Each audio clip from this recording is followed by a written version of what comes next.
Hi everyone. So in this video we continue with Chapter 6, Modeling Real-Life Phenomena. Specifically Section 6.5, Direct and Inverse Variation. Direct and inverse variation are two types of models that occur so often in real life that they deserve a special look. In the following two sections, we will examine direct and inverse variation models more carefully. So we start with direct variation. Suppose a ball is dropped from the roof of a building. The distance the ball has fallen varies directly with the square of the time since it was dropped. Symbolically, we write d equals at squared, where d is the distance traveled, t is the time elapsed, and a is a constant of variation that we will determine. At the instant the ball is dropped, it has traveled 0 meters. 1 second later, it has traveled 4 meters. By 2 seconds, it has traveled 16 meters. By 3 seconds, it has traveled 36 meters. We can express this data as ordered pairs. So we have 0, 0, 1, 4, 2, 16, and 3, 36. How can we find the constant of variation? We simply need to substitute one of the ordered pairs into the model. So notice that after 1 second, the ball travels 4 meters. So 4 is equal to a times 1 squared.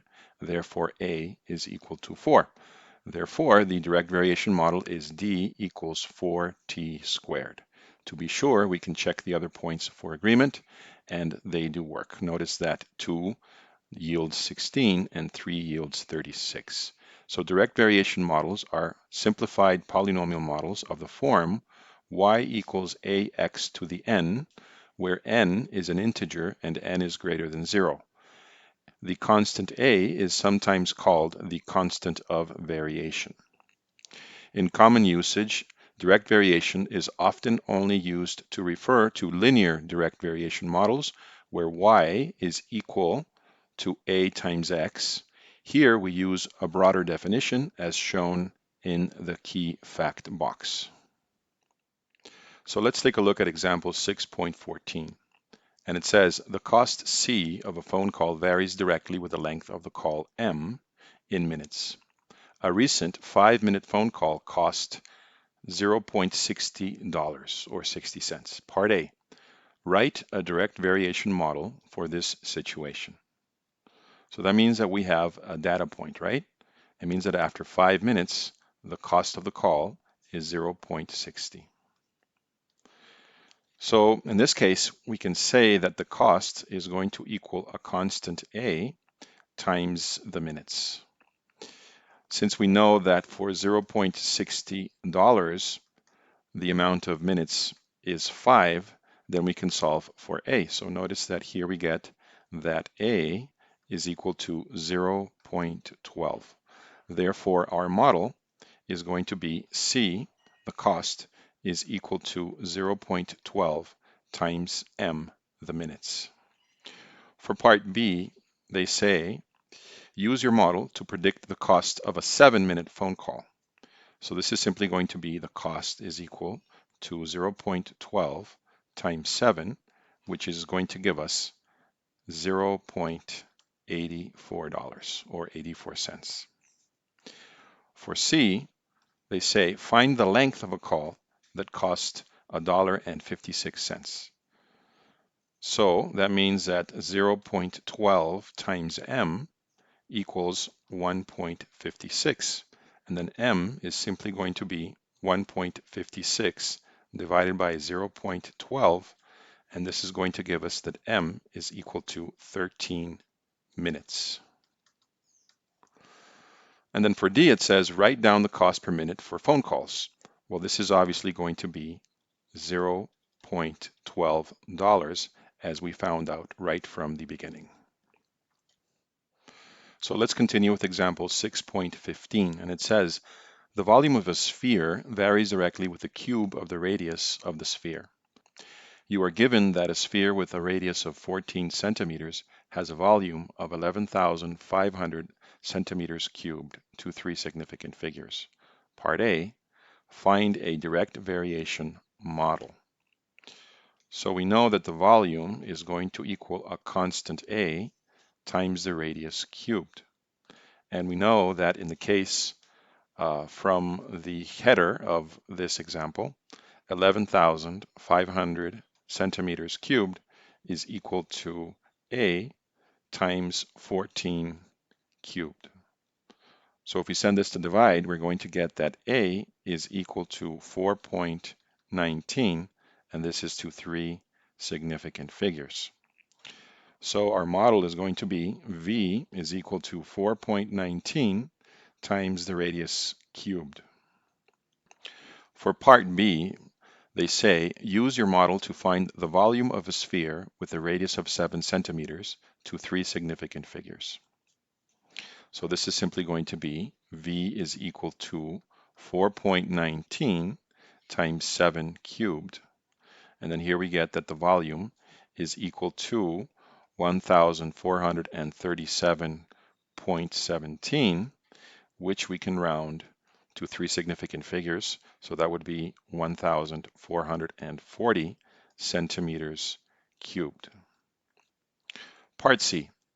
Using 6 significant figures, find the percentage of error between your model and the volume given by the formula V equals 4/3 pi r cubed for a sphere with radius 7 centimeters to 3 significant figures. Okay, so for part C, they want us to find the percentage of error between the formula we found and this formula. So let's see what the volume would yield using this formula. So V is equal to 4/3 pi times the radius cubed, so 7 cubed. If you plug this in the calculator to 6 significant figures, it's going to be 1,436.76. So the percentage of error is going to be given by 1436.76 minus what we found before, again to 6 significant figures, which was 1,437.17, and the result of this divided by 1,436.76 times 100.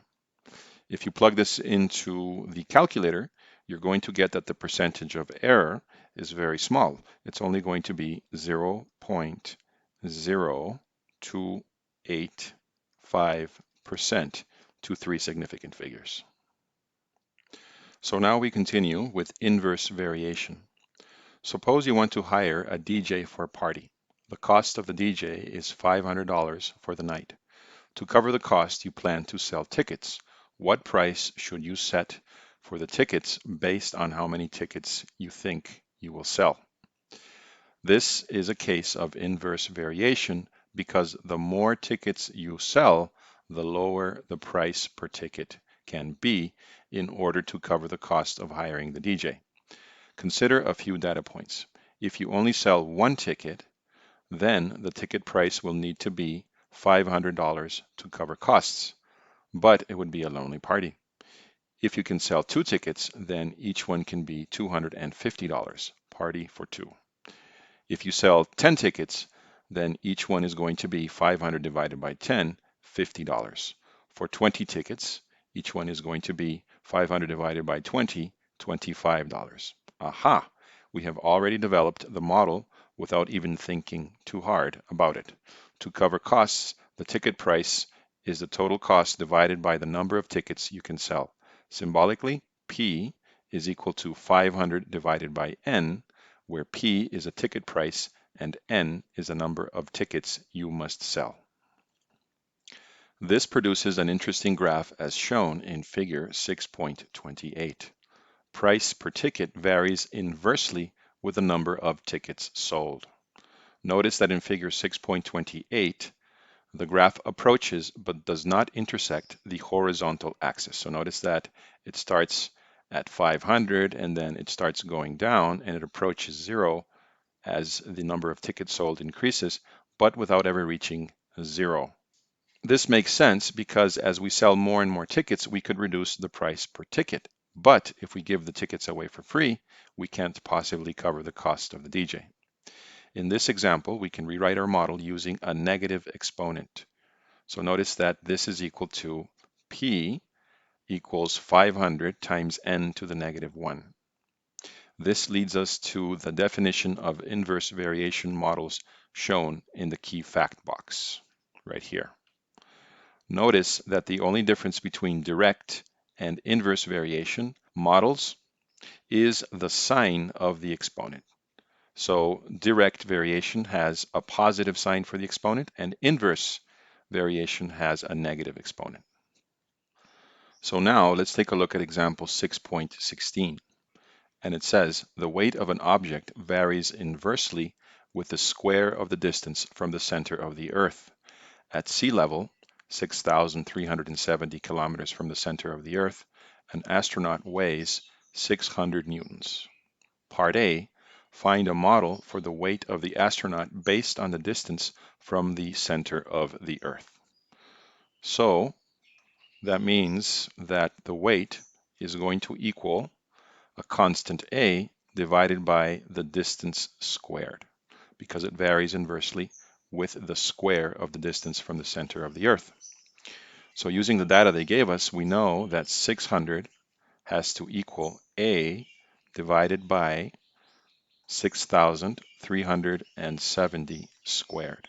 So we send this to multiply, and we will get that A is equal to 2.43 times 10 to the power of 10. In other words, our model is going to be W equals 2.43 times 10 to the 10 divided by the distance squared. Part B. The International Space Station orbits at an altitude of 408 kilometers. Find the weight of an astronaut while on board of the International Space Station. So W is going to equal 2.43 times 10 to the 10 divided by, and here we have to be careful because we have to add to the 408 the 6,370 kilometers from the center of the Earth to the surface. So this divided by 6,370 plus 408 squared. And from this, you're going to find that the weight is going to be 530 newtons to 3 significant figures. For part C, it says find the required distance from the center of the Earth for the astronaut to weigh half of what she weighs at sea level. So they want us to solve for the distance. And with this information, what would be half of the weight? So if it was 600 newtons at sea level, we need to find the distance for 300 newtons. So 300 is equal to 2.43 times 10 to the 10, which was the constant we found in part A, divided by d squared.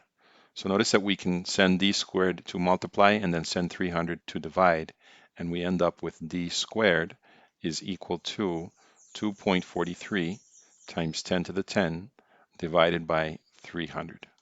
And then in order to solve for the distance, we just square root both sides, and we get that d is equal to the square root of this. Then plug this into the calculator, and we get that d is equal to 9,010 kilometers to 3 significant figures.